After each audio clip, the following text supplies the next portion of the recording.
Hello बच्चों, I am Honey Adlakha sir. मैं आपको केमिस्ट्री पढ़ाऊंगा। तो सबसे पहले जो चैप्टर हम देखते हैं यहाँ पे that is mole concept chapter. ठीक है। तो जो मोल कॉन्सेप्ट चैप्टर है, मोल कॉन्सेप्ट चैप्टर में हम बहुत सारी बातें करेंगे, लाइक मोल क्या होता है, पार्टिकल्स का कैलकुलेशंस कैसे होता है, स्टोइकियोमेट्री की हम बात करेंगे। ठीक है। तो सबसे पहले जब चैप्टर हम स्टार्ट करते हैं तो कुछ बेसिक बातें समझना बहुत जरूरी है। उनमें सबसे पहले आता है मैटर। मैटर का क्या मतलब होता है? तो मैटर का मतलब anything around us which has mass and occupies space is called matter. For example, अगर हम पेन की बात करें, पेन का कुछ ना कुछ मास होगा और कुछ ना कुछ स्पेस भी, यानी कि वॉल्यूम ऑक्यूपाई करता है, इसलिए हम पेन को बोल सकते हैं it is a matter. Around us बहुत सारी चीजें होती है, for example books, water bottle, etcetera. तो ये सभी को हम बोल सकते हैं दीज आर मैटर। एयर जो है that is also matter, because air भी कुछ ना कुछ वॉल्यूम ऑक्यूपाई करते हैं और एयर का भी कुछ ना कुछ मास होता है। ठीक है। तो मैटर को एक बात और समझना जरूरी है कि जो क्वालिटीज हैं, लाइक अगर हम कुछ फील कर रहे हैं, लाइक हैप्पीनेस फील कर रहे हैं, मूड हमारा हैप्पी है, या हैप्पीनेस हो गया, या सोरो हो गया, या वेदर अगर हम बात करें ह्यूमिड है, that means humidity is present in weather, तो ये ह्यूमिडिटी मैटर नहीं है। सिमिलरली हैप्पीनेस ये क्वालिटी है, दिस इज नॉट मैटर। इस बात का हमें ध्यान रखना है। Is it clear to all of you?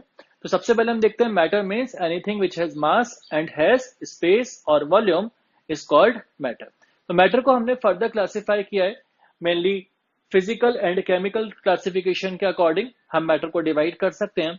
Physical classification में मैटर को हम 3 पार्ट्स में डिवाइड करते हैं, that is solid, liquid and gas. ठीक है। तो सॉलिड का मतलब क्या है? सॉलिड का मतलब ऐसे पार्टिकल्स या ऐसा अरेंजमेंट ऑफ पार्टिकल्स जिसमें उनके बीच का जो स्पेस होता है वो बहुत कम होता है। Particles are very closely packed with each other and solids को हम कंप्रेस नहीं कर सकते हैं, हम ऐसा बोल सकते हैं, बिकॉज उनके बीच का डिस्टेंस है वो बहुत कम होगा, पार्टिकल्स बहुत पास पास होंगे, उनके बीच का इंटर मॉलिक्यूलर अट्रैक्शन फोर्सेस बहुत ज्यादा होंगे। लेकिन हाँ, सॉलिड का शेप भी फिक्स रहेगा और उसका वॉल्यूम भी फिक्स रहेगा। उसके बाद अगर हम लिक्विड की बात करें तो लिक्विड में जो पार्टिकल्स है उनके बीच में थोड़ा सा डिस्टेंस ज्यादा होता है कंपेयर टू सॉलिड। ठीक है। Liquid has the property to flow which is called fluidity. Liquid can flow. ठीक है। दूसरी बात, पार्टिकल्स के बीच में इतना ज्यादा अट्रैक्शन फोर्सेस नहीं होता जितना ज्यादा सॉलिड के पार्टिकल्स के बीच में होता है। लेकिन हाँ, लिक्विड का भी जो वॉल्यूम है वो तो फिक्स रहेगा, लेकिन लिक्विड का जो शेप होता है that is not fix. For example, अगर हम मिल्क लेते हैं, अगर हम मिल्क को एक कंटेनर में रखेंगे तो milk will take the shape of the container. अगर हम मिल्क को एक लेटर से ग्लास में डाल देंगे तो मिल्क जो शेप होगा मिल्क का वो ग्लास का शेप का हो जाएगा। ठीक है। नेक्स्ट हम बात करते हैं गैस। गैसेस क्या होती हैं? गैसेस के बीच में जो इंटर पार्टिकल अट्रैक्शन फोर्सेस होते हैं वो मिनिमम होते हैं या नेग्लिजिबल होते हैं, हम ऐसा बोल सकते हैं। हम आइडियल गैस की अगर बात करें तो आइडियल गैस के अंदर हम बोलते हैं कि उनके बीच के अट्रैक्शन फोर्सेस जीरो होते हैं या उनके बीच में अट्रैक्शन फोर्सेस प्रेजेंट नहीं होते। गैस पार्टिकल्स रैंडमली मूव करते हैं जिगजैग मोशन में, जिसको हम ब्राउनियन मोशन भी बोल सकते हैं। और जो गैस पार्टिकल्स हैं वो उनको जितना भी स्पेस मिलेगा वो सारा का सारा स्पेस ऑक्यूपाई कर लेंगे। फॉर एग्जाम्पल, लेटर से अगर हम परफ्यूम को रूम के एक कॉर्नर में स्प्रे करते हैं तो परफ्यूम की जो पार्टिकल्स हैं वो गैस के साथ इंटरमिक्स होकर पूरे रूम में स्प्रेड हो जाते हैं। That means gaseous particles occupy all the available space given to them. Gas का ना तो शेप फिक्स होता है और ना ही गैस का वॉल्यूम फिक्स होता है। जितने वॉल्यूम में गैस पार्टिकल्स को हम रखेंगे वो सारा वॉल्यूम ऑक्यूपाई कर लेगा और शेप भी गैस पार्टिकल्स का फिक्स नहीं है। लेटर ऑन हम क्लासिफाई कर सकते हैं मैटर को इनटू केमिकल बेसिस। तो केमिकल बेसिस पर मैटर को हमने क्लासिफाई किया है प्योर सब्सटेंसेस एंड मिक्सचर।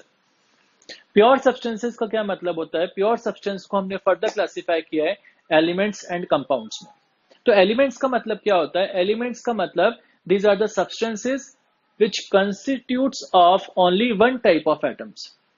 तो एलिमेंट्स का मतलब, एलिमेंट का मतलब ये हुआ कि वो ऐसे सब्सटेंस है जो केवल एक ही टाइप के एटम से मिलकर के बने हैं।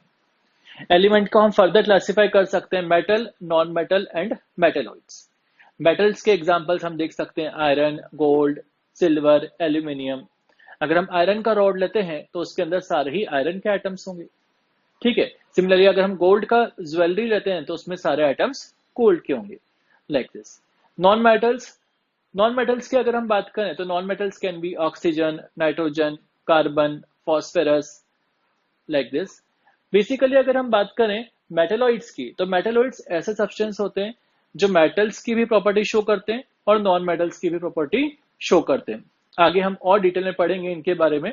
Silicon can be the example of metalloids. Is it clear to all of you? ठीक है, नेक्स्ट हम बात करते हैं कंपाउंड्स की। तो कंपाउंड्स का मतलब क्या होता है? Basically compound are formed when two or more than two different substances are reacted and the ratio of these substances are fixed। कहने का मतलब ये हुआ, let us say वाटर कैसे बनता है? H2 plus O2 जब रिएक्ट करेंगे they will give water। लेकिन वाटर हम कहीं से भी ले लें, वाटर का जो फॉर्मूला होता है दैट इज H2O। अगर हम वाटर का वन मॉलिक्यूल कंसीडर करेंगे तो उसमें 2 हाइड्रोजन के एटम्स होंगे एंड 1 ऑक्सीजन का एटम होगा। बेसिकली अगर हम वाटर को कहीं से भी ले लें, फॉर एग्जाम्पल हम रेन वाटर ले लें, हम टैप वाटर ले लें, हम सी वाटर ले लें, हम गंगा नदी का पानी ले लें, कहीं से भी हम पानी ले लें, वाटर ले लें, उसके अंदर अगर हम उसको एनालाइज करेंगे तो 1 मॉलिक्यूल में 2 हाइड्रोजन के एटम्स होंगे एंड 1 ऑक्सीजन का एटम होगा। It means when hydrogen and oxygen combines together in a fixed ratio of their masses, then water compound is formed। ठीक है, is it clear to all of you? तो compound के अंदर जितने भी particle, जितने भी एटम्स हैं, उनके रेशियोज फिक्स्ड रहेंगे, या हम बोल सकते हैं कंपाउंड्स के अंदर जितने भी एटम्स हैं उनके मासेस का रेशियो जो होगा वो फिक्स रहेगा। ठीक है, तो how compounds are formed? Compounds are formed by the chemical reactions. ठीक है, दूसरी बात, लेट अस से H2 plus O2 gives water, लेकिन ये बैलेंस रिएक्शन नहीं है। H2 plus half O2 gives H2O, this is called balance reaction. Balance reaction में लेफ्ट साइड में जो एटम्स होंगे और राइट साइड में जो एटम्स होंगे वो सेम होने चाहिए। इतनी बात समझ में आई सभी को? हाँ, अब एक बात समझने वाली ये है कि H2 plus half O2 gives H2O। Hydrogen और ऑक्सीजन को अगर हम इलेक्ट्रिक स्पार्क प्रोवाइड करते हैं तो वाटर का फॉर्मेशन हो जाता है। ठीक है, लेकिन अगर हम बात करें हाइड्रोजन गैस जो है that is highly inflammable gas, oxygen gas is supporter of combustion, है ना। जब भी हम फायर लगाते हैं तो ऑक्सीजन अगर प्रेजेंट नहीं होगी तो आग नहीं जलेगी। तो hydrogen is inflammable gas, highly combustible gas, oxygen is supporter of combustion.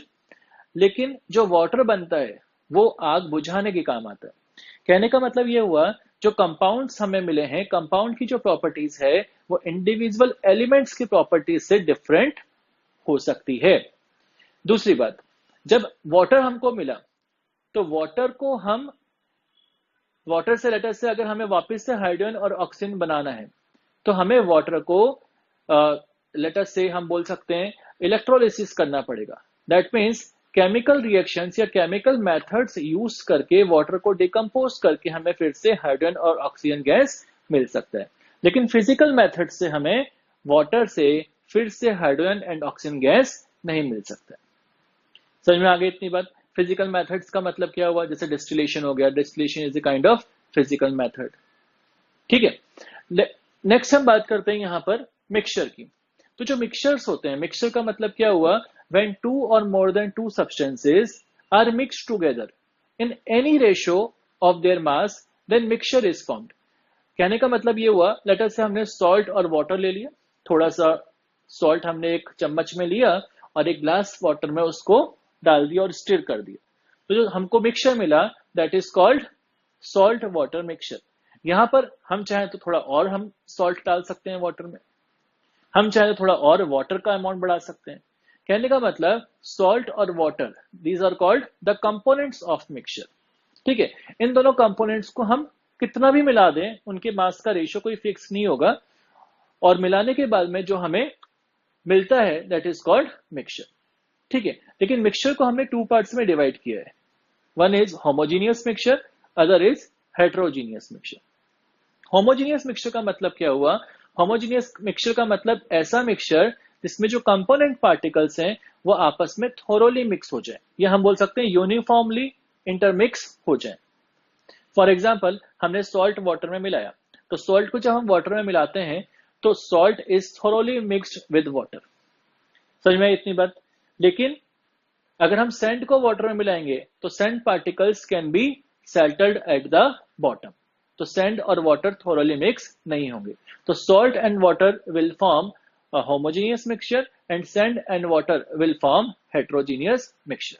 तो हेट्रोजीनियस मिक्सचर में मिक्सिंग जो है वो थोरोली नहीं होती है, या हम बोल सकते हैं particles are not uniformly mixed. समझ में आई इतनी बात? तो मिक्सचर की जो बातें हैं वो आप आने वाले चैप्टर्स में और डिटेल में करेंगे। लेकिन हाँ, एक बात ध्यान रखें, कभी भी हम बात करें एक वर्ड यूज करते हैं सॉल्यूशन, तो सॉल्यूशन जब भी हम यूज करते हैं that is for the homogeneous mixture. समझ में आई इतनी बात सभी को? तो होमोजीनियस मिक्सचर लाइक शुगर और वाटर को मिला देंगे तो हम बोल सकते हैं शुगर सॉल्यूशन मिला, because sugar is thoroughly mixed with water. ठीक है, ऑलराइट। नेक्स्ट हम बात करते हैं यूनिट्स की। तो बेसिकली जब भी हम बात करें यूनिट्स की, तो जितने भी सब्सटेंसेस हमारे पास में अवेलेबल होते हैं हमको उसको मेजर करना जरूरी होता है। कुछ सब्सटेंसेस को हम लेंथ वाइज मेजर करते हैं, कुछ को मास वाइज मेजर करते हैं। तो there are 7 basic units which we have to learn, that is length, mass, time, electric current, temperature, luminous intensity and amount of substance. ठीक है, तो these are the 7 basic physical units और physical quantities, ऐसा हम बोल सकते हैं। लेकिन इसके बाद में हम बात करते हैं डिराइव्ड क्वांटिटीज की। कुछ ऐसी क्वांटिटीज या ऐसी फिजिकल क्वांटिटीज होती हैं जो हम बोलते हैं डिराइव्ड क्वांटिटीज है। फॉर एग्जांपल अगर हम बात करें वॉल्यूम, तो वॉल्यूम क्या होता है? Length into width into height. हमको पता है लेंथ, विड्थ और हाइट तीनों ही ऐसा यूनिट मीटर में हम मेजर कर सकते हैं। तो हम बोल सकते हैं वॉल्यूम की ऐसा यूनिट क्या होगी? Metre multiply by metre, that is cubic metre या एम क्यूब, हम ऐसा इसको लिख सकते हैं। तो हम बोल सकते हैं volume is a derived quantity which is derived out of basic quantity. Similarly अगर हम बात करें डेंसिटी की, density is mass upon volume. तो मास तो है बेसिक क्वांटिटी और वॉल्यूम जो है वो खुद डिराइव्ड क्वांटिटी है, तो mass upon volume density is also derived quantity. इतनी बात समझ में आई सभी को?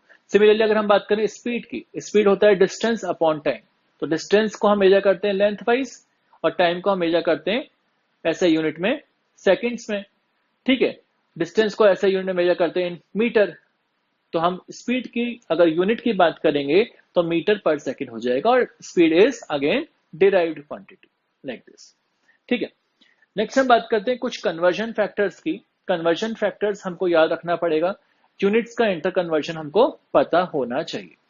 ठीक है, तो सबसे पहले हम बात करें लीटर, तो 1 litre is equal to 1 cubic decimetre is equal to 1000 cubic centimetre, और 1000 क्यूबिक सेंटीमीटर को हम सीसी की फॉर्म में भी लिख सकते हैं, 1000 सीसी, और 10⁻³ क्यूबिक मीटर। ठीक है, इसको हम मीटर क्यूब ना पढ़ें बल्कि में क्या रीड करें, cubic metre. Similarly 1 litre is also equal to 1000 millilitre and 1 millilitre is equal to 1 cubic centimetre, और इसको हम बोल सकते हैं 1 सीसी। सिमिलरली ये जो यूनिट्स मैंने लिखी है ऊपर, that is the unit of volume. Mass की यूनिट हम देख सकते हैं AMU which is called atomic mass unit. Atomic mass unit जो है बहुत छोटे छोटे पार्टिकल्स को मेजर करने के लिए हम यूज करते हैं। तो 1 AMU को अगर हम किलोग्राम में चेंज करना चाहें that is equal to 1.67 into 10⁻⁻27 kilogram. इसको हम चाहें तो हम ग्राम में भी चेंज कर सकते हैं, 1.67 इंटू 10⁻24 ग्राम। एनर्जी के यूनिट्स की अगर हम बात करते हैं तो उसमें पहला है 1 calorie. Calorie is the energy unit. 1 calorie is equal to 4.184 joule, और अप्रोक्सीमेटली हम इसको लिख सकते हैं 4.2 joule. 1 joule is equal to 10⁻7 erg. तो जूल, अर्ग और calorie, this are the units of energy. Also 1 litre atmosphere, या कई बार हम इसको रीड करते हैं atmosphere litre, is equal to 101.3 joule. ठीक है, हम आगे इन यूनिट्स को यूज भी करेंगे, तो हमको पता होना चाहिए लीटर एटमॉस्फेयर को जूल में कैसे कन्वर्ट करना है। एक और यूनिट है electron volt. 1 electron volt is equal to 1.602 into 10⁻19 joule. ठीक है, तो ये सारी एनर्जी यूनिट्स की बात थी। इसके बाद हम बात करते हैं कुछ यूनिट्स प्रेशर की। तो प्रेशर में अगर हम देखें तो फर्स्ट यूनिट है pascal. 1 pascal is equal to 1 newton per metre square. Next is 1 atm. 1 atm is equal to 101,325 Pascal, or I can write 101,325 Newton per meter square. Also, 1 atm is equal to 760 mm of Hg, 760 torr, 76 centimeter of mercury, or 1 atm is equal to 1.01325 bar. Also, 1 bar is equal to 10⁵ Pascals, equal to 10⁵ Newton per meter square. ठीक है, ये सारी unit जो है वो pressure measurement की हैं। इसके बाद में हम बात करते हैं टेम्परेचर की यूनिट। टेम्परेचर का जो ऐसा यूनिट है दैट इज केल्विन, लेकिन कई बार हम डिग्री सेल्सियस और फ़ारेनहाइट में भी डेटा मिलता है हमारे को। तो केल्विन और डिग्री सेल्सियस में क्या रिलेशन होता है? Temperature in kelvin is equal to temperature in degree Celsius plus 273.15। लेकिन हम कैलकुलेशंस में 273 ही यूज करते हैं। फॉर एग्जाम्पल, अगर हम बात करें, हमें टेम्परेचर डिग्री सेल्सियस में गिवन है और बोला जाए केल्विन में कन्वर्ट करो, तो डिग्री सेल्सियस में हम 273 ऐड कर देंगे तो टेम्परेचर हमें केल्विन में मिल जाएगा। सिमिलरली, डिग्री सेल्सियस और फ़ारेनहाइट में हमारे पास में एक रिलेशन है, temperature in degree Celsius is equal to 5/9 and F-32 should be in bracket. So this relation is used for the conversion of degree Celsius into Fahrenheit or Fahrenheit into degree Celsius. अगर हमें temperature Fahrenheit में given है और हमें kelvin में change करना है, तो हम पहले फ़ारेनहाइट को डिग्री सेल्सियस में चेंज करें और फिर डिग्री सेल्सियस को केल्विन में चेंज कर सकते हैं। समझ में आ गई इतनी बात? ठीक है। एक वर्ड यूज होता है एसटीपी। एसटीपी का मतलब होता है स्टैंडर्ड टेम्परेचर एंड प्रेशर। ठीक है, तो इस वर्ड को हम याद रखें। एसटीपी कहीं भी लिखा होता है तो हम ये मानते हैं कि वहां पे जो टेम्परेचर है दैट इज 0 डिग्री सेल्सियस और 273.15 kelvin and pressure is 1 bar और 1 एटीएम हम बोल सकते हैं, because 1 bar is almost equal to 1 ATM. जैसे यहाँ पे देख सकते हैं 1 एटीएम एंड 1 बार, तो इन दोनों में जो अगर हम रिलेशन देखें तो 1 एटीएम इज इक्वल टू 1.01325 बार। कहने का मतलब 1 एटीएम और 1 बार ऑलमोस्ट नियरली सेम ले सकते हैं। ठीक है, दूसरी बात R is universal gas constant. इसकी बात हम आगे करेंगे। ठीक है, तो आर की भी यूनिट्स हमें पता होना चाहिए। 0.0821 एटीएम लीटर पर मोल पर केल्विन और 0.0831 बार लीटर पर मोल पर केल्विन और 8.314 जूल पर मोल पर केल्विन। ठीक है, तो ये जो है यूनिट्स आर की हैं, यूनिवर्सल गैस कांस्टेंट की है। कई बार हम इसको 0.08 ही ले लेते हैं। ठीक है, और ये 8.314 हम यूज करेंगे। 0.08 या 0.083 इज इक्वल टू 1/12। तो कई बार अगर कैलकुलेशन आती है तो हम 0.083 ना लिख के 1/12 भी यूज कर सकते हैं। उससे क्या होता है ना, कई बार कुछ न्यूमेरिकल वैल्यूज कैंसिल आउट हो जाती। Is it clear to all of you?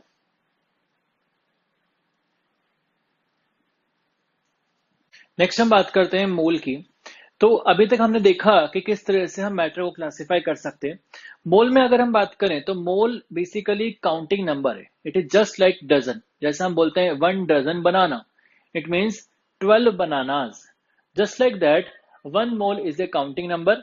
और बहुत स्मॉल पार्टिकल्स को काउंट करने के लिए हम मोल यूज करते हैं।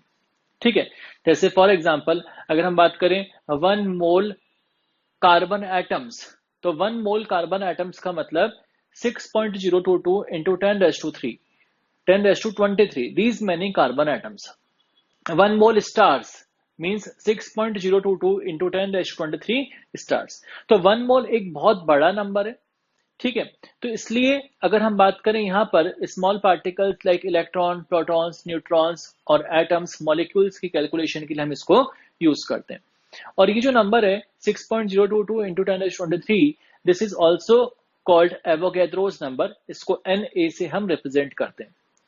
ठीक है, तो 1 mole is 6.022 into 10⁻23 is equal to Na equal to Avogadro's number.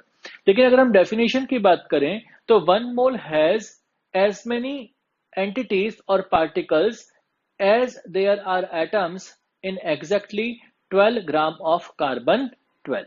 इसका मतलब ये हुआ कि 1 मोल उतने पार्टिकल्स होंगे जितने की कार्बन एटम्स 12 ग्राम कार्बन के सैंपल में प्रेजेंट है। कहने का मतलब ये हुआ 12 ग्राम कार्बन अगर हमने लिया तो उसमें 6.022 इंटू 10⁻³ कार्बन के एटम्स होंगे। Is it clear to all of you? ठीक है, तो mass of one carbon atom यहाँ पे मैंने लिखा है 1.9926 इंटू 10⁻⁻23 ग्राम। ये जस्ट फॉर द इंफॉर्मेशन मैंने तुम लोगों को बताया है। सबसे पहले अगर हम बात करें एटॉमिक मास यूनिट की, तो एटॉमिक मास यूनिट क्या होता है? एटॉमिक मास यूनिट का मतलब ये है कि हम एटम के मासेस को मेजर करने के लिए एक यूनिट डिफाइन कर रहे हैं जिसको हम AMU बोल रहे हैं, या इसको हम केवल U भी लिख सकते हैं जिसको हम यूनिफाइड मास बोलते हैं। तो 1 AMU कितना होता है? 1 AMU is equal to 1/12 into mass of one carbon atom. ठीक है, अब ये जो लिखा है मैंने, this is the mass of one carbon atom. तो 1 AMU कितना हो जाएगा? Mass of an atom of carbon divide by 12। This is the definition. तो this is the mass of one carbon atom divide by 12। अगर इस मास को, this is mass in ग्राम, इसको 12 से डिवाइड करेंगे तो हमें मिलेगा 1.67 इंटू 10⁻⁻24 ग्राम। तो हम इस रिलेशन को पहले भी देख चुके हैं, इसको हमें याद रखना है। 1 AMU is equal to 1.67 into 10⁻⁻24 gram. और ये जो नंबर आता है दिस इज 1/Na। कहने का मतलब this complete number is equal to 1/Na। Na is 6.022 into 10⁻23। तो हम इस बात को याद रखें, 1 AMU is equal to 1.67 into 10⁻⁻24 gram is equal to 1/Na gram. ठीक है, नेक्स्ट हम बात करते हैं एटॉमिक मास। तो एटॉमिक मास का मतलब होता है मास ऑफ वन एटम। जैसे कार्बन का अगर कोई पूछता है तुमसे कि एटॉमिक मास कितना है, तो हम बोल देंगे 12 AMU। कोई पूछे कार्बन का एटॉमिक मास को ग्राम में बताओ, तो वहां हम AMU को ग्राम में चेंज कर देंगे, क्योंकि हमको पता है 1 AMU is equal to 1.67 into 10⁻⁻24 gram. तो atomic mass means mass of one atom. अगर मैं लिखना चाहूं mass of one atom of carbon, तो मैं आंसर दे सकता हूं दैट विल बी 12 AMU। और अगर हम ऑप्शंस देखें, फॉर एग्जांपल तुमसे पूछा what is the mass of one atom of carbon, और ऑप्शंस AMU में नहीं है, तो तुम क्या करो, 12 AMU को ग्राम में चेंज कर लो। 12 into 1.67 into 10⁻⁻24 gram, and this will come out to be 20.04 into 10⁻⁻24 gram. Is it clear to all of you? Next हम बात करते हैं ग्राम एटॉमिक मास। तो ग्राम एटॉमिक मास का मतलब क्या होता है? जब भी हम एटॉमिक मास को ग्राम में रिप्रेजेंट कर देते हैं, एटॉमिक मास एक्सप्रेस्ड और represented in gram is called gram atomic mass. ठीक है, ध्यान से समझना इसको। अगर मैं बात करूं मास ऑफ 1 मोल कार्बन एटम्स, तो 1 मोल कार्बन एटम का मास कितना होगा? एक कार्बन एटम का मास हमको पता है, ये होता है। तो 1 मोल का कितना होगा? Na into mass of 1 carbon atom. तो Na is 6.022 into 10⁻23 multiplied by mass of 1 carbon atom. This number, यह हमने ऑलरेडी कैलकुलेट कर लिया, mass of 1 carbon atom in gram. तो Na into this number is equal to 12 ग्राम। तो basically हम देख सकते हैं, अगर हम कार्बन के 1 एटम की बात करते हैं तो हम मास लिखते हैं 12 AMU, लेकिन अगर हम कार्बन के 1 मोल एटम्स की बात करते हैं तो हमारा मास कितना आता है? 12 ग्राम। इसका मतलब ये हुआ कि अगर हम 6.022 इंटू 10⁻23 इतने सारे कार्बन एटम्स को कलेक्टिवली लेकर के उसका मास मेजर करेंगे तो वो हमें कितना मिलेगा? 12 gram. So this is called gram atomic mass. ठीक है, तो basically it is a mass of 1 mole of carbon atoms which is called gram atomic mass of carbon. एक और एग्जांपल हम देखते हैं सोडियम के केस में। सोडियम को अगर मैं देखूं, मैंने रिप्रेजेंट किया 11 Na23। 11 is atomic number and 23 is mass number। तो mass of 1 atom of sodium कोई पूछता है तो हम लिख देंगे 23 AMU। लेकिन अगर हमें मास of 1 mole atoms of sodium पूछा जाए तो हम लिखेंगे 23 ग्राम। इसका मतलब ये हुआ कि कभी भी एक एटम का मास लिखना हो तो मास नंबर पीछे यूनिट लगा दो AMU, लेकिन अगर हमें 1 मोल एटम्स का मास लिखना हो तो मास नंबर और पीछे यूनिट लगा दो ग्राम। Is it clear to all of you? So this is called atomic mass of sodium. This is called gram atomic mass of sodium. Next term मैंने लिखा है मोलर मास। तो मोलर मास एक general term है। Molar mass का मतलब होता है mass of 1 mole of a substance, चाहे वो 1 mole of any substance is called molar mass.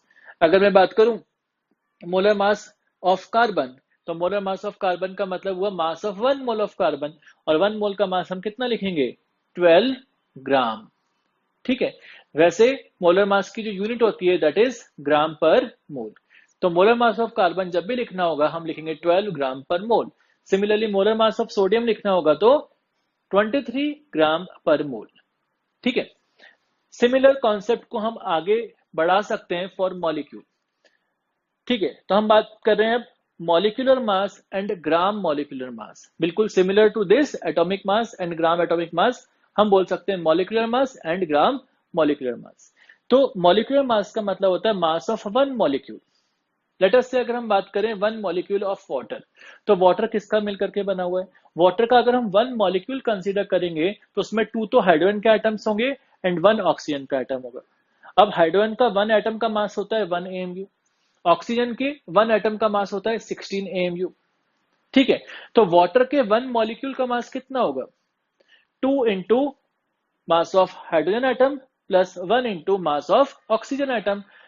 तो 2 into 1 AMU plus 1 into 16 AMU, that means 18 AMU।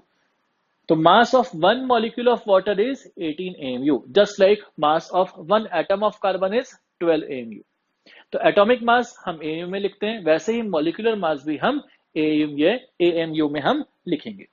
ठीक है, कोई ग्राम में पूछता है तो हम ग्राम में कन्वर्ट कर सकते हैं। हमको पता है 1 AMU is equal to 1.67 into 10⁻24 ग्राम।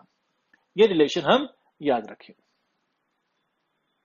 ठीक है, अब हम अगर बात करें मास ऑफ, हमने देख लिया mass of one water molecule is 18 AMU। कोई हमसे पूछता है मास ऑफ 10 वाटर मॉलिक्यूल्स कितना होगा, तो 10 वाटर मॉलिक्यूल्स का आ जाएगा 18 multiply by 10, that means 180 AMU। ठीक है, नेक्स्ट हमसे पूछा जाए mass of 1 mole molecules of water या mass of 6.022 into 10⁻23 molecules of water. तो हम कैसे निकालेंगे? 1 मॉलिक्यूल का मास है 18 AMU, तो दीज मेनी मॉलिक्यूल्स के मास हो जाएंगे 18 इंटू 6.022 इंटू 10⁻23 AMU। और हमको पता है AMU को अगर हमें ग्राम में कन्वर्ट करना होता है तो 1 AMU is equal to 1/Na gram. तो वही मैंने किया है, AMU can be written as 1/Na gram. अब ये नंबर और Na आपस में कैंसिल हो जाएगा तो अल्टीमेटली आ जाएगा 18 ग्राम। तो अल्टीमेटली बोल सकते हैं mass of 1 mole water molecules is equal to 18 gram. Similar to this, जैसे मैंने कहा था mass of 1 carbon atom is 12 AMU, mass of 1 mole carbon atom is 12 gram. बिल्कुल वैसे ही mass of 1 water molecule is equal to 18 AMU, mass of 1 mole water molecule is equal to 18 gram. ठीक है, एक बात और ध्यान रखें, ये जो 18 ग्राम आया है इसको हमने क्या बोला है? Gram molecular mass. और वो जो 18 AMU आया this is called molecular mass. तो gram molecular mass means when the mass is expressed in gram then it is called gram molecular mass. Basically 18 gram is the gram molecular mass of water, और I can say 18 gram is the mass of 1 mole water molecules. ठीक है, अब एक बात याद रखें, कई बार लिखा होता है 1 ग्राम एटम। अगर तुमसे पूछा जाए mass of 1 gram atom of oxygen, इसका मतलब यह हुआ मास ऑफ 1 मोल ऑक्सीजन एटम्स कितना होगा? वो 16 ग्राम। यूनिट ध्यान रखें 16 ग्राम। तो ग्राम एटम कहीं भी लिखा हो that means that many moles of atoms. Similarly कई बार लिखा होता है gram molecule, it means that many mole of molecules. For example let us say अगर बोला जाए mass of 1 gram molecule of carbon dioxide, इसका मतलब ये हुआ मास of 1 mole carbon dioxide molecules. Clear है इतनी बात? ठीक है, तो अगर हम बात करें नेक्स्ट, एक और एग्जांपल मैंने लिया है एटॉमिक मास ऑफ CO2। तो एटॉमिक मास ऑफ CO2 हम कैसे निकालेंगे? CO2 मॉलिक्यूल जो है वो 1 CO2 molecule has 1 carbon atom and 2 oxygen atoms. तो एटॉमिक मास अगर हमें निकालना है तो कार्बन का एटॉमिक मास में अगर 2 टाइम्स ऑक्सीजन का एटॉमिक मास को ऐड कर देंगे तो CO2 मॉलिक्यूल का मॉलिक्यूलर मास हमें मिल जाएगा। तो यहां देख सकते हैं एटॉमिक मास ऑफ CO2 निकालना है अगर हमें, तो हम लिख सकते हैं 12 plus 2 into 16, that means 44 AMU। तो 44 AMU is called the molecular mass of CO2। Next अगर हम बात करें मोलर मास ऑफ CO2, तो molar mass of CO2 is equal to 44 gram. तो यहां बेटर है एटॉमिक मास ना लिख के हम क्या लिखें, molecular mass, because CO2 is a molecule, CO2 is not an atom. That is why molecular mass of CO2 is 44 AMU and it can be obtained by adding all the masses of the atoms. Similarly, molar mass of CO2 अगर लिखना है तो 44 ग्राम। ठीक है, next हम बात करते हैं mass of 1 mole CO2। Mass of 1 mole CO2 is nothing but molar mass of CO2, क्योंकि मोलर मास का मतलब यही होता है mass of 1 mole of a substance. तो mass of 1 mole CO2 is 44 ग्राम। ठीक है, अगर 1 मोल CO2 का मास 44 ग्राम है तो 5 मोल CO2 का मास कितना होगा, 5 मोल CO2 का मास हो जाएगा 44 इंटू 5 दैट इज 220 ग्राम। ठीक है, अब लेटर से हमको पता है 220 ग्राम is the mass of 5 mole CO2। ठीक है, अगर हमको लेटर से मास दिया जाता है और हमसे पूछा जाए कि हम मोल्स कैसे फाइंड करेंगे, तो हम ये वाला फॉर्मूला यूज करेंगे, number of moles is mass in gram upon molar mass.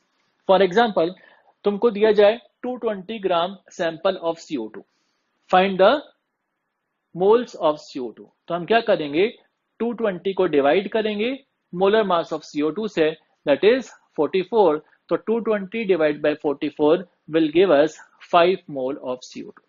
So we have to learn this formula, number of moles is equal to mass in gram upon molar mass. तो अभी तक हमने देखा कि किस तरह से हम मोल्स फाइंड करते हैं। कुछ क्वेश्चंस यहाँ पे करते हैं। फाइंड मोल्स, और ए पार्ट हमें गिवन है 88 ग्राम ऑफ CO2। अब अगर हमें नंबर ऑफ मोल्स निकालना है तो हमें पता है formula, number of moles is given by mass in gram upon molar mass. तो यहाँ पर CO2 का मोलर मास हमें फाइंड करना पड़ेगा। CO2 में एक कार्बन एटम है और 2 ऑक्सीजन एटम है, तो मोलर मास आ जाएगा 1 into mass of carbon atom plus 2 into mass of oxygen atoms, that is 1 into 12 plus 2 into 16, it will give us 44 gram per मोल। और नंबर ऑफ मोल्स हम फाइंड कर सकते हैं 88 divide by 44, that means 2 moles. ठीक है, next is 10 gram calcium carbonate. तो 10 ग्राम calcium carbonate का अगर हमें मोल्स निकालना है, मास पता है 10 ग्राम, मोलर मास CaCO3 का हम फाइंड कर सकते हैं। कैल्शियम का होता है मास 40, कार्बन का होता है 12 और ऑक्सीजन का होता है 16। तो हम यहाँ पे देख सकते हैं 40 plus 12 plus 3 into 16, it will give us 100 gram per mole. अब मास अपॉन मोलर मास फॉर्मूला हम लगा सकते हैं, mass is 10, molar mass is 100, तो 10 अपॉन 100 इट विल गिव अस 0.1 मोल। तो इस तरह से हम कैल्शियम कार्बोनेट के मोल्स भी फाइंड कर सकते हैं। नेक्स्ट आता है 160 ग्राम ऑफ O2। तो O2 इज डाइऑक्सीजन और ऑक्सीजन, जिसको हम बोल सकते हैं oxygen exist in molecular form in atmosphere O2 form. तो मोलर मास यहां पर कितना होगा, 2 into 16 that is 32 gram per mole. Number of moles हम फाइंड कर सकते हैं 160 divide by 32, it will give us 5 moles. Is it clear to all of you? Next is 490 gram of H2SO4। तो 490 ग्राम H2SO4 के लिए हमें अगेन मोलर मास H2SO4 का पता होना चाहिए। H2SO4 में 2 हाइड्रोजन के एटम्स हैं, 1 सल्फर का एटम है और 4 ऑक्सीजन के एटम्स हैं। तो H2SO4 का मोलर मास आ जाएगा 2 into 1 plus 1 into 32 plus 4 into 16, total आ जाएगा 98 ग्राम पर मोल। अब नंबर ऑफ मोल्स हमें फाइंड करने, mass in gram upon molar mass formula हम लगा सकते हैं, 490 divide by 98, it will give us 5 mole. Is it clear to all of you? Next is 3.011 into 10⁻25 molecules atoms of carbon. तो ये हमें moles में कन्वर्ट करने। अब ध्यान से देखें, number of moles is equal to mass upon molar mass formula यहां पर हम यूज नहीं कर सकते, क्योंकि हमें यहाँ पर मास नहीं गिवन है, बल्कि में number of atoms of carbon given है। तो हमें पता है 6.022 इंटू 10⁻23, जिसको हम Na भी बोलते हैं, इट मीन्स 1 मोल। ठीक है, तो 6.022 into 10⁻23 atoms is equal to 1 mole. So 3.011 into 10⁻25 atoms is equal to 1/6.022 into 10⁻23 multiply by 3.011 into 10⁻25। तो हमने क्या किया यहाँ पर मोल्स निकालने के लिए हमने नंबर ऑफ एटम्स को डिवाइड कर दिया 6.022 into 10⁻23 से। तो इस फॉर्मूले को हम याद रख सकते हैं। अगर हमें कभी भी नंबर ऑफ पार्टिकल्स गिवन है तो अगर हमें मोल्स निकालने हैं तो हम उसको Na से डिवाइड कर दें या 6.022 into 10⁻23 से हम डिवाइड कर दें। तो अल्टीमेटली नंबर ऑफ मोल्स का एक फॉर्मूला हम याद रखें, number of particles divide by Na। तो 3.011 into 10⁻25 divide by 6.022 into 10⁻23 it will give us 50 moles of carbon atoms। ठीक है, next question is find mass in ग्राम। अब यहां पर अगर हम देखें फर्स्ट जो ऑप्शन दिया हुआ है A part, that is 1 atom of helium. अब 1 एटम ऑफ हीलियम का मास कितना होगा? मैंने बताया था कभी भी 1 एटम का मास लिखना होता है तो मास नंबर और पीछे यूनिट लगा देंगे AMU। तो हीलियम का मास नंबर होता है 4, तो एटॉमिक मास हीलियम का हो जाएगा 4 AMU। 1 एटम का मास ही होता है atomic mass, that is 4 AMU। अब 4 AMU को हम कन्वर्ट कर सकते हैं ग्राम में, क्योंकि यहाँ पूछा है क्वेश्चन में फाइंड मास इन ग्राम। तो 4 into 1.67 into 10⁻24 gram, it will give us 6.68 into 10⁻24 ग्राम। समझ में आ गई इतनी बात? ठीक है, नेक्स्ट आता है 54.198 into 10⁻24 मॉलिक्यूल्स ऑफ H2SO4।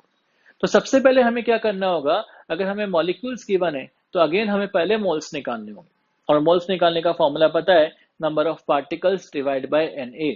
तो यहाँ पे नंबर ऑफ मोल्स हम निकाल सकते हैं 54.198 into 10⁻24 divide by Na 6.022 into 10⁻23, it will give us 90 mole of H2SO4। Molar mass of H2SO4 अभी हमने पहले कैलकुलेट किया था, दैट इज 98 ग्राम पर मोल। और अगर हमें मोल्स पता है, मोलर मास पता है, तो मास इन ग्राम हम फाइंड कर सकते हैं, मोल्स इनटू मोलर मास। ये फॉर्मूला कहां से आया? हमने ऑलरेडी देखा है नंबर ऑफ मोल्स होता है मास अपॉन मोलर मास, तो इसी को क्रॉस मल्टीप्लाई कर देंगे तो हमें मिल जाएगा mass is equal to moles into molar mass. तो moles is 90, molar mass is 98, तो मल्टीप्लाई करने के बाद में मिल जाएगा 8820 ग्राम is the mass in gram. Next आता है यहाँ पे 24 Na carbon atoms.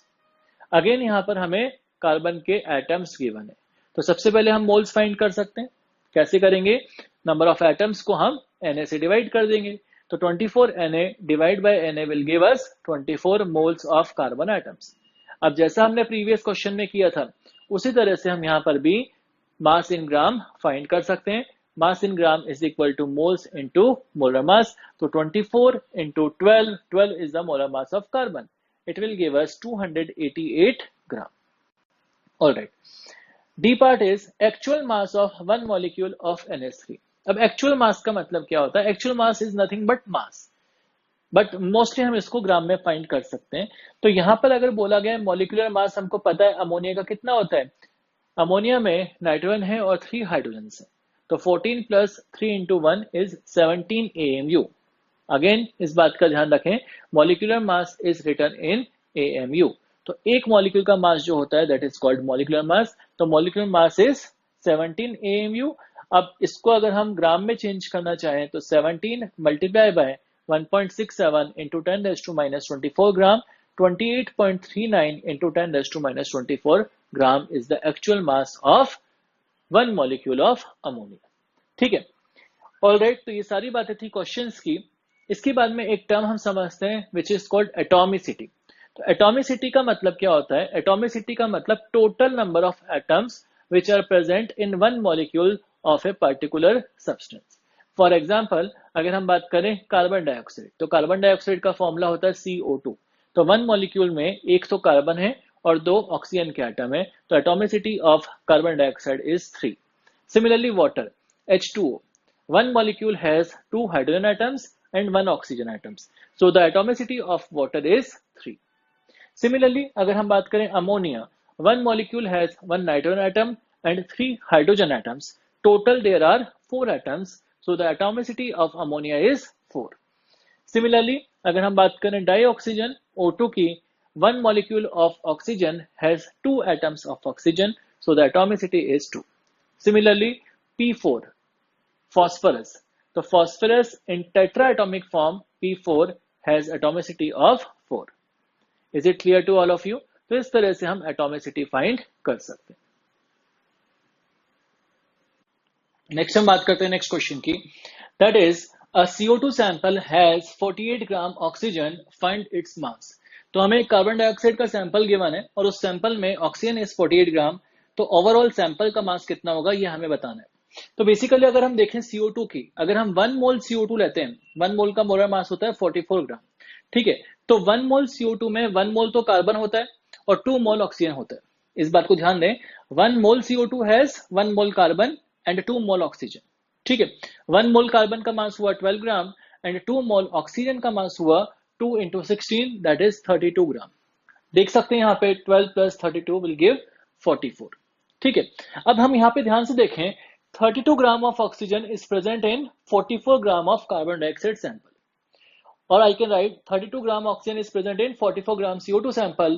So 48 gram oxygen will be present in 44 upon 32 into 48, which is equal to 66 gram of CO2 sample. समझ में आ गई इतनी बात? तो इस तरह से हम इसको कैलकुलेट कर सकते हैं. Next question is find moles of oxygen atoms in 180 gram H2C2O4 और ऑक्जेलिक एसिड. तो अगर 180 ग्राम हमें ऑक्जेलिक एसिड गिवन है और हमसे पूछा है उसमें कितने मोल ऑक्सीजन से, तो सबसे पहले हम 180 ग्राम H2C2O4 को मोल्स में कन्वर्ट कर लें. ठीक है, अब मोलर मास ऑफ H2C2O4 कितना होता है? 2 into mass of hydrogen atom plus 2 into mass of carbon atom plus 4 into mass of oxygen atom. That means 2 into 1 plus 2 into 12 plus 4 into 16, it will give us 90 gram per mole is the molar mass of oxalic acid. ठीक है, अब अगर हम बात करें number of moles of H2C2O4, तो number of moles का formula होता है मास upon molar mass. Mass is 180 divide by 90 which will give us 2 mole oxalic acid. अब एक बार ध्यान से सुने, अगर हम 1 मॉलिक्यूल H2C2O4 कंसीडर करते हैं, तो 1 molecule H2C2O4 has 2 atoms of hydrogen, 2 atoms of carbon and 4 atoms of oxygen. ठीक है, लेकिन अगर मैं बोलता हूं 1 मोल H2C2O4, then it will have 2 mole hydrogen atoms and 2 moles carbon atoms and 4 moles oxygen atom. Is it clear to all of you? ठीक है, तो हमें यहाँ पे क्या पता है, 1 molecule of H2C2O4 has 4 oxygen के atoms. तो 1 मोल में कितने होंगे? 4 मोल ऑक्सीजन के एटम्स होंगे. लेकिन मुझे यहाँ पे कितना मोल है? 2 मोल. तो 2 मोल ऑक्सैलिक एसिड के अंदर 8 मोल ऑक्सीजन के एटम्स प्रेजेंट होंगे. समझ में आ गई इतनी बात सभी को? तो answer for this question is 8 mole oxygen atoms. लेकिन हम इस 8 मोल को और दूसरे तरीके से भी रिप्रेजेंट कर सकते हैं. आई कैन राइट 8 मोल और 8 Na ऑक्सीजन एटम्स. और Na की वैल्यू अगर मैं लिख दूं 6.022 into 10⁻23, तो 8 multiply by Avogadro number will give me 48.176 into 10⁻23 oxygen atoms. तो इस तरह से हम कैलकुलेट कर सकते हैं. ठीक है, next is calculation of electrons, protons and neutrons in a particular species. तो यहां पर अगर हम देखें, कोई भी अगर सिस्टम है या कोई भी अगर एटम है, उसको रिप्रेजेंट करने का तरीका होता है ZXA, लाइक 6C12. यहां जो X है that is symbol, Z is atomic number and A is mass number. तो यहां पर अगर हम देखें नंबर ऑफ प्रोटॉन्स, तो नंबर ऑफ प्रोटॉन्स जो होते हैं that is equal to atomic number. तो Z is the atomic number, तो number of protons is equal to Z. Number of electrons हम फाइंड कर सकते हैं. Number of electrons is equal to number of protons minus charge. अगर कोई neutral species है, neutral species में charge 0 होता है, तो उस केस में number of electrons is equal to number of protons. And number of neutrons हम फाइंड कर सकते हैं mass number minus atomic number, that is A minus Z. ठीक है, तो सबसे पहले अगर हम यहाँ पे देखें, कुछ मैंने क्वेश्चंस लिखे हैं, इसमें number of protons, number of electrons and number of neutrons हमें फाइंड करना है. तो सोडियम एटम की बात चल रही है, सोडियम एटम पे चार्ज 0 है. 11 Na23 इसका रिप्रेजेंटेशन गिवन है, atomic number is 11, mass number is 23। अगर हम नंबर ऑफ प्रोटॉन्स निकालना चाहें that is equal to Z equal to 11। Number of electrons भी यहाँ पर 11 हो जाएंगे क्योंकि यहाँ पे चार्ज 0 है, और नंबर ऑफ न्यूट्रॉन्स हो जाएगा 23 minus 11 A minus Z, that is 12 neutrons are present in 1 atom of sodium. Next is calcium ion. अब यहाँ पे चार्ज स्पीसीज है, एटॉमिक नंबर 20 होता है कैल्शियम का, मास नंबर 40 होता है और उस पर चार्ज +2 है, तो नंबर ऑफ प्रोटॉन्स हो जाएंगे Z के equal which is 20, number of electrons हो जाएंगे Z माइनस चार्ज, और I can right number of protons minus charge, तो 20 minus charge is 2, so number of electrons is 18। हम ऐसा बोल सकते हैं यहाँ पे कैल्शियम एटम ने 2 इलेक्ट्रॉन लॉस कर दिए, ठीक है, 2 इलेक्ट्रॉन लॉस कर दिए तो उसके ऊपर चार्ज +2 आ जाएगा, ठीक है। न्यूट्रल एटम होता तो चार्ज 0 होता, 2 इलेक्ट्रॉन लूज कर दिए तो चार्ज +2 आ गया। या मैं ऐसा बोल सकता हूँ 20 तो प्रोटॉन्स है और 18 इलेक्ट्रॉन्स हैं, तो नेट बोल सकता हूँ 2 प्रोटॉन ज्यादा है इलेक्ट्रॉन्स की कंपैरिजन में। Number of neutrons is A minus Z, that is 40 minus 20, that is 20। Next is nitride ion, 7N14 और charge is -3, this is called nitride ion. Number of protons अगर हमें फाइंड करने is equal to 7 because atomic number is 7। Number of electrons अगर हमें find करने तो 7 minus charge, charge यहां पर -3 है तो 7 माइनस -3, ठीक है, कितना हो जाएगा 10 हो जाएगा। नेक्स्ट नंबर ऑफ न्यूट्रॉन्स हम फाइंड कर सकते हैं, that is 14 minus 7 is equal to 7। तो सबसे इंपॉर्टेंट बात यह है जब भी हम नंबर ऑफ इलेक्ट्रॉन्स फाइंड करेंगे तो चार्ज विद साइन लेना है। जैसे यहां पर हमने देखा 7 is the number of protons, charge is -3, तो 7 माइनस -3 हमने लिया, that is 10। नेक्स्ट हम बात करते हैं carbonate ion, CO3 and charge is 2-, ये एक टाइप का हम बोल सकते हैं, इसके अंदर सिंगल एटम नहीं है, डिफरेंट टाइप्स ऑफ एटम्स। तो अगर कार्बन है 3 ऑक्सीजन के एटम्स हैं और चार्ज -2 है, तो यहाँ पे नंबर ऑफ प्रोटॉन जब भी हम कैलकुलेट करेंगे तो सभी एटम्स के मिला करके कैलकुलेट करेंगे। नंबर ऑफ प्रोटॉन्स अगर हमें CO3 2- आयन में निकालना है तो यहाँ पे नंबर ऑफ प्रोटॉन्स हो जाएंगे कार्बन के प्रोटॉन्स +3 इंटू ऑक्सीजन के प्रोटॉन्स। तो कार्बन के अंदर प्रोटॉन्स होते हैं 6 +3 इंटू ऑक्सीजन के अंदर जो प्रोटॉन्स होंगे वो कितने होंगे 8 होंगे, तो 6 + 3 into 8 that is 30। Similarly number of electrons निकालना है तो नंबर ऑफ प्रोटॉन्स तो आगे 30 माइनस चार्ज विद साइन, तो 30 minus -2 that is 32 will be the number of electrons।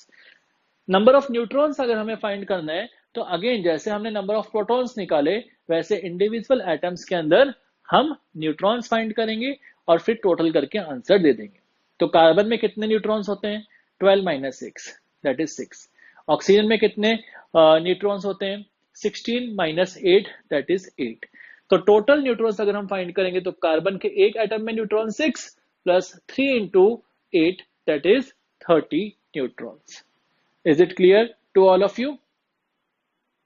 Next हम देखते हैं in 126 gram oxalic acid dihydrate H2C2O4.2H2O, calculate A is mass of carbon and B is moles of protons and neutrons। तो basically हमें 126 ग्राम oxalic acid dihydrate given है और उसमें हम बताना है कि कार्बन का मास कितना होगा और moles of protons and neutrons कितने होंगे।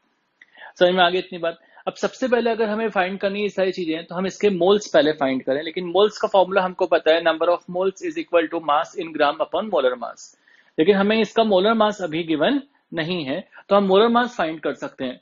Molar mass of H2C2O4.2H2O is equal to, यहाँ पे अगर हम देखें टोटल हाइड्रोजन एटम्स कितने हैं 2 वहां पर और 2 × 2 4, यहाँ पे टोटल 6 हाइड्रोजन एटम्स हैं, 2 कार्बन एटम्स हैं और टोटल 6 ऑक्सीजन है। तो इनके मासेस को अगर हम ऐड कर लेंगे तो हमें मोलर मास मिल जाएगा। तो 6 हाइड्रोजन एटम का मास प्लस 2 कार्बन एटम का मास प्लस 6 ऑक्सीजन का mass, that is 6 × 1 plus 2 × 12 plus 6 × 16, that is 126 gram per mole. अब हम number of moles of H2C2O4 find कर सकते हैं। Mass given is 126 divide by molar mass which is 126, so number of moles is 1 mole. ठीक है, अब एक बार ध्यान से देखें यहाँ पर, अगर हम बात करें 1 मोल, 1 मॉलिक्यूल अगर हम कंसिडर करते हैं तो उसमें 2 एटम्स कार्बन के प्रेजेंट है, लेकिन हम अगर 1 मोल ऑक्जेलिक एसिड का लेते हैं तो उसके अंदर 2 मोल्स कार्बन के एटम्स प्रेजेंट हैं. So I can write 1 mole H2C2O4.2H2O has 2 mole carbon atoms.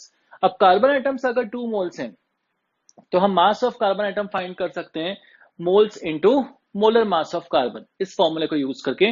तो moles is 2, molar mass of carbon is 12, तो total mass in gram of carbon is 24 ग्राम.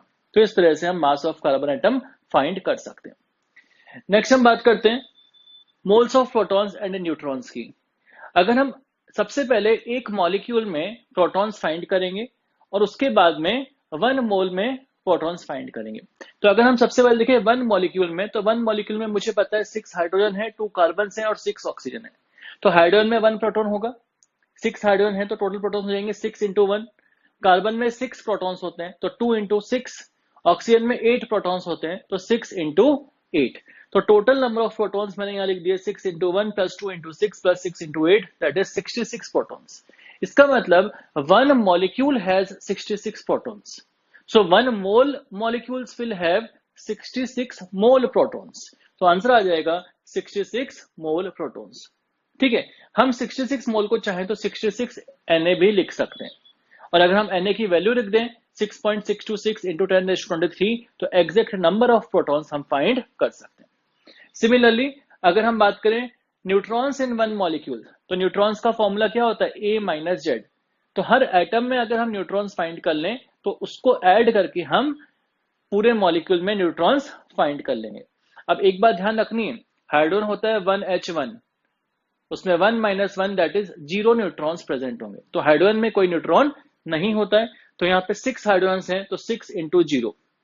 उसके बाद में कार्बन के 2 एटम्स है तो 2 into number of neutrons in carbon.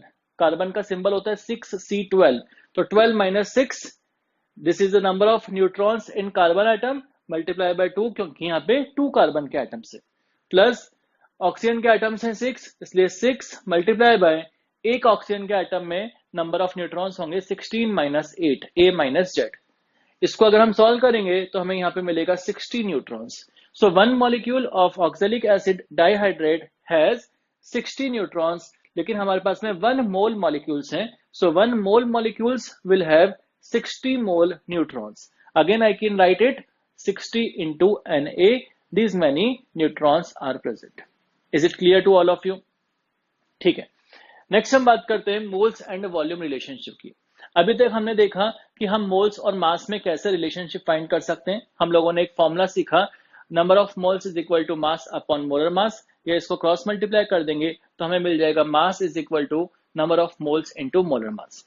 एक और बात हमने सीखी, नंबर ऑफ पार्टिकल्स अगर हमें गिवन हो और नंबर ऑफ मोल्स निकालना हो तो number of moles is equal to number of particles divide by Na और एवोगैड्रोस नंबर. ठीक है, अब हम यहाँ पे बात करने वाले हैं मोल एंड वॉल्यूम रिलेशनशिप की. मोल और वॉल्यूम में क्या रिलेशनशिप होता है, बेसिकली हम यहाँ पर गैसेस की बात करेंगे. ठीक है, तो यहाँ पर हमें एक आइडियल गैस इक्वेशन पता होना चाहिए, PV equal to nRT. This is called ideal gas equation. यहाँ पर P is the pressure, V is the volume, N is the number of moles of gas, R is the universal gas constant, और इसकी values की बात हम already कर चुके हैं, and T is the temperature in Kelvin. Kelvin is the SI unit of temperature. समझ में आ गई इतनी बात सभी को? ठीक है, STP कंडीशंस का मतलब होता है 273 केल्विन टेम्परेचर एंड 1 बार और 1 ATM प्रेशर, हम ऐसा बोल सकते हैं. ठीक है, अब एक बात मैंने यहाँ लिखी, इस बात को हमको भी याद रखना है. 1 mole of every gas at STP will occupy 22.4 liter volume. कहने का मतलब अगर हमारे पास में 1 मोल गैस है STP कंडीशंस पर, that means 273 kelvin and 1 ATM pressure पे, तो उसका वॉल्यूम कितना होगा, that will be 22.4 litre volume. ठीक है, इसको हम प्रूफ भी कर सकते हैं. प्रूफ कैसे करेंगे, आइडियल गैस इक्वेशन को हम यूज कर सकते हैं, PV इक्वल टू nRT, तो वॉल्यूम आ जाएगा nRT अपॉन P. हमारे पास में गैस कितना है 1 मोल, टेम्परेचर भी पता है, प्रेशर भी पता है, तो वॉल्यूम हम फाइंड कर सकते हैं. 1 मोल R की वैल्यू होती है 0.0821 into 273 divide by 1, it will give us 22.4 liter. So 1 mole occupies 22.4 liter volume. ये बात हमको याद भी रखनी है. ठीक है, अगर मेरे पास में 10 मोल्स गैस हैं तो उनका वॉल्यूम कितना होगा 22.4 into 10. Like this. तो यहां से एक फॉर्मूला बन जाएगा, volume of gas at STP is equal to number of moles of a gas into 22.4। अगर 1 मोल है तो 1 into 22.4, volume of the gas of 1 mole will be equal to 22.4। ठीक है, तो इस फॉर्मूले को हम याद रखें, और इसी को ही अगर हम क्रॉस मल्टीप्लाई कर दें, यहाँ पर लेट अस से 22.4 को डिनोमिनेटर में ले जाएं, तो नंबर ऑफ मोल्स का भी फॉर्मूला हमें मिल गया, volume of gas in litre at STP divide by 22.4। तो ये दोनों फॉर्मूले भी हम याद रखें। समझ में आ गई इतनी बात सभी को? अब एक मैंने यहाँ पर वाई डायग्राम बनाया है। वाई डायग्राम क्या रिप्रेजेंट करता है? बीच में यहाँ पर नंबर ऑफ मोल्स है, यहाँ पे मास इन ग्राम है, that is number of particles, और नीचे है volume of gas in litre at STP. यहां पर अगर हमें मास अगर गिवन है, लेट अस से गैस का मास गिवन है, और उसको हमको पूछा है कि गैस का वॉल्यूम एसटीपी पर कितना होगा, तो हम डायरेक्टली मास को वॉल्यूम में कैसे कन्वर्ट करेंगे? मास इन ग्राम को पहले हम नंबर ऑफ मोल्स में कन्वर्ट करेंगे, और नंबर ऑफ मोल्स से फिर volume of gas at STP find कर सकते हैं। सिमिलरली अगर हमें मान लो गैस के पार्टिकल्स गिवन है, ठीक है, उससे अगर हमें गैस का वॉल्यूम निकालना है, तो अगेन नंबर ऑफ पार्टिकल्स को पहले मोल्स में कन्वर्ट करेंगे, और मोल्स से फिर हम वॉल्यूम पर जाएंगे। सिमिलरली अगर हमें वॉल्यूम ऑफ गैस गिवन है और उसका मास फाइंड करना है, तो वॉल्यूम ऑफ गैस से पहले मोल्स निकालेंगे, और मोल्स से फिर हम मास फाइंड करेंगे। अब यहां पर एक बात समझना जरूरी है, जो फॉर्मूले हम लोगों ने डिराइव किए हैं वही वाले फॉर्मूले मैंने यहाँ पर रिप्रेजेंट किए हैं। Mass in gram divide by molar mass will give number of moles. यहाँ मैंने एरो के टेल पर डिवाइड का साइन लगाया है, इसका मतलब this mass is divided by molar मास, और हमें क्या मिल जाएगा? नंबर ऑफ मोल्स मिल जाएगा। सिमिलरली नंबर ऑफ मोल्स को अगर मास में कन्वर्ट करना है, तो एरो के टेल पर मैंने मल्टीप्लाई का साइन बनाया है, मीन्स नंबर ऑफ मोल्स को मल्टीप्लाई करेंगे मोलर मास से, तो मुझे मास इन ग्राम मिल जाएगा।